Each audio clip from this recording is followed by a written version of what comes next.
Есіңде ме? Бала күніңде. Шіркін, есейсем деп армандаушы едің ғой. Енді міне, есейдің, толыстың. Бала күніңде бас қатырмайтын кедергілерге, елестетіп көрмеген қиындықтарға кезіктің. Сынақтарға тап болғанда, өмір сүру үшін адамға қанша жігер, қанша төзім керек екенін түсіндің. Енді міне, қайғысыз, қайта оралмас бала күніңді аңсап жүрсің. Иә, ұйықтамай түзде, қалада далада, суықта жүріп, дүние жинау үшін денсаулығыңды құрттың. Ал қазір тапқан қаржыңды, дүние табу үшін жоғалтқан денсаулығыңды түзеуге жұмсаудасың. Бірақ біздің қалағанымыз бұл емес қой. Жақсы. Ақшам болса ата-анама жақсы сыйлық жасар едім. Қыдыртып, көңілін аулар едім дейсің. Бәріне кедергі сол ақша ма?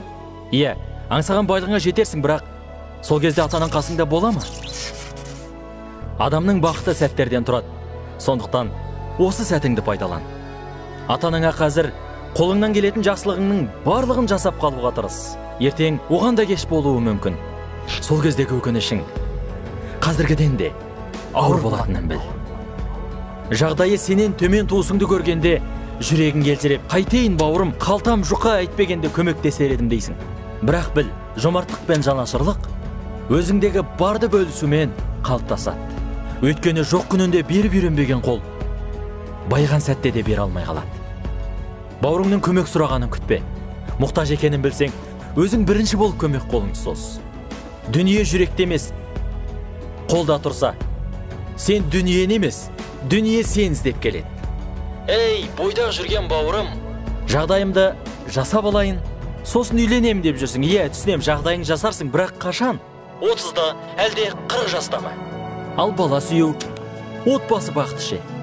Оны қашан сезінбексің? Бас екеу болмай, мал екеу болмас. Байығың келсе үйлен, қой егіз тапса шөптің басы айыр шығады деген тәмсілдерді есің ал. Өмір сен ойлағандай емес. Өмір өлшемдері сенің ойлағаныңмен өлшенбейді. Сондықтан өмір заңдылығына өз ойыңмен емес, өмірдің заңдылығымен қарай біл. Мынаны түсін. Мәңгі өмір сүргің келеді, бірақ өмір қысқа, сен ойлағандай емес. Алғашқы қадамды алдымен өзің жаса. Өзің қалаған өмірді армандасаң, өзің соған қарай ұмтыл. Қиялыңдағы жомарт жанды іздесең, осы сәттен барыңмен бөлісуді үйрен. Жүрегі тыныштық тапқан бақытты жанды аңсасаң, осы күніңе ризашылық таныт. Өз бақытыңды көре біл. Иә, уайымсыз ішкен қарасудың өзі бақыттың бір көрінісі екенін түсін. Сонда ғана бақыт пен байлықтың кілтін қолың алуға лайық боласың. Алла саған бақытты өмірдің кілтін сыйласа, оның есігін айқар ашуға саған кім кедергі бола алады? Өмір сен ойлағандай емес. Қане, тұр! Қазірден баста.